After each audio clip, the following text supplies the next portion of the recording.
Time now to start thinking about using methods. I gave you a program called Demo 3. The first thing I do here is to create a linked list without a method.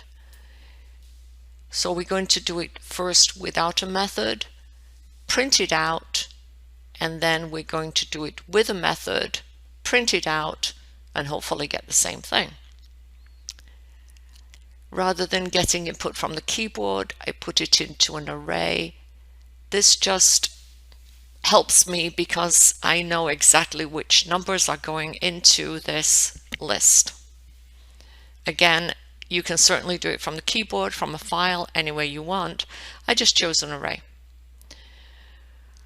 The standard way, head and tail are both null. I could, for that matter, make current null, but it doesn't matter. Put the first value into the head, well, into a node referenced by head, meaning pointed to by head, which is another way of saying that head has the address in memory where this new node lives, because this node does not have a name. You just have to have some way of getting to it, and therefore head contains the address of this node. Make tail point to head, meaning that tail now has the same address. And then for the next 5 numbers in the array, create a new node referenced by current. So think about this as current is pointing to this new node. Current has the address of this new node. And then tail's next is current, and then tail is current, so you move tail on. This is the exact code that we have used in previous programs. If you're still unsure about it, take a pencil and paper and draw it out and make sure that you understand that this actually builds a list. And we can confirm that with our print list. We send head to this method called print list, and now we'll run it. And we can see down here that we have our list. Everything that was in there, 472, 11, 0, -4. Unfortunately, I can't make this font bigger in this window, but I do have the list, I assure you. Now we want to do it with a method. So let me uncomment this and this. So we set head back to being null and called this method, which has us for parameter, it takes us parameter, head, and the array. And now we print out the list after coming back from the method, and now we print it. Let's comment that out. That's a third way of doing it. So let's just do this. So again, we set head to be null, call our method, which takes us parameter, head, and the array, print it out. Let's see what we get.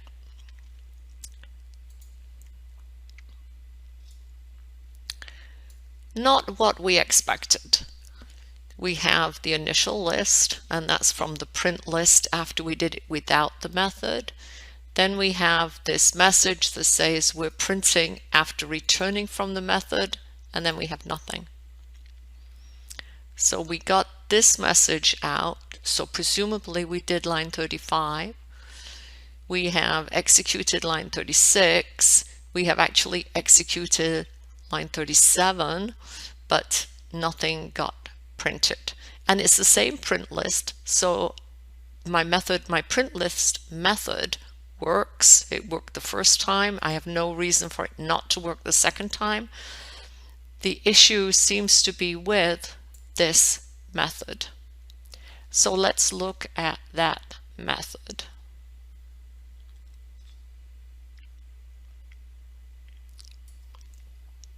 Here is our method. So we pass the head and our array to this method.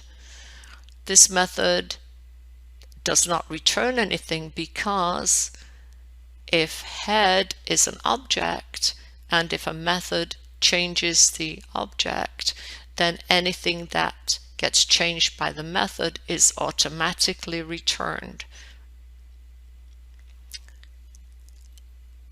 To verify that this code is the same code that I used before, I copied it from up here. I copied lines 20 through 28 onto Sketchpad here. So these are the lines of code. Initially head was null, tail was null. These are the lines of code that we used to build a list when we did not use a method. Within the method, we use the same lines of code. I had to make myself a node CURR because it was declared in main. If I need to use it in this method, I either have to send it as a parameter or create it again. I just created a new one. So presumably head came in as null. It then got changed because I made a new node pointed to by head. This code is exactly the same as it was before, and yet after execution I have no list. So the question is why? We expected head to get altered. We expected it to be changed right here. But we also, because it was a parameter, expected that new value to be sent back to main.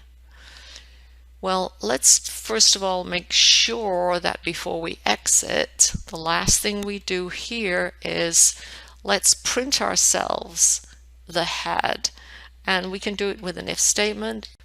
This output line here, if head is not null, I will print something. Obviously, if head is null, I will not print anything. So this is going to tell me whether in this method, just before it returns to main, whether head is null or has some value in it. And I get it here. The value of the head item is 4, which thankfully it was before. So we do have a value in head. We created it here. We put a value in it here. But when it returned to main, it did not return the value of head item.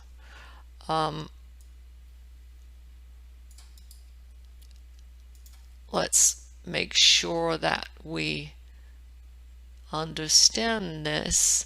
So we call it, we try to print the list. Well, before we try to print the list, let's see if we can print head's item.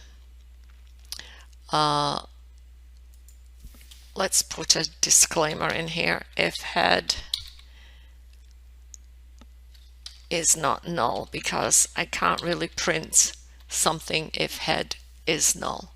So if head is not null, I'm going to print something. And I did not print anything from line 36.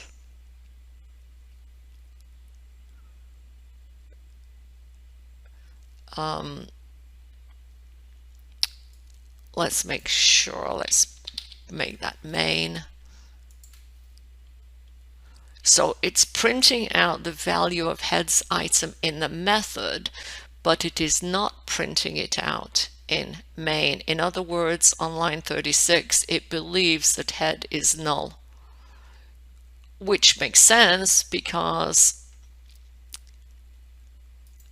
print list is printing out a null list. It's got nothing in it.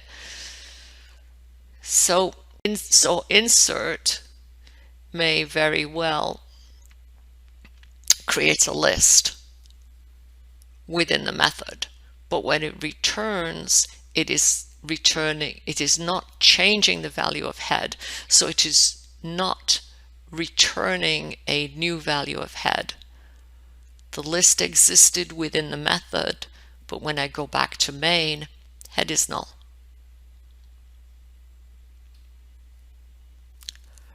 Let's get rid of some of these print lines that we put in extra here.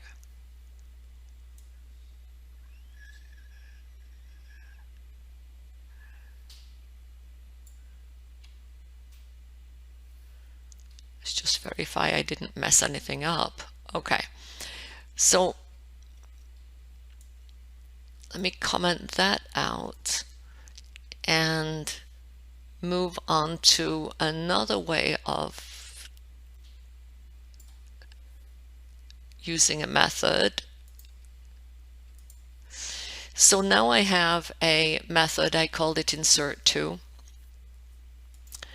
and it's going to return a node. It's going to return the head.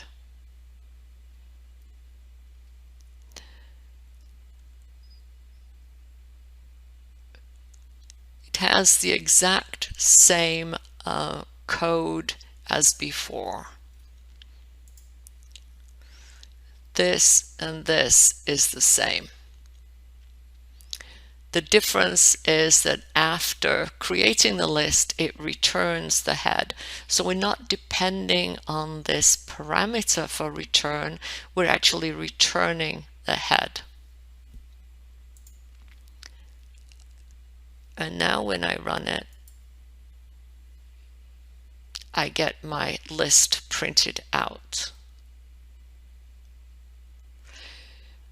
So the moral of this story is that if you pass head as a parameter to a method, you need to return it.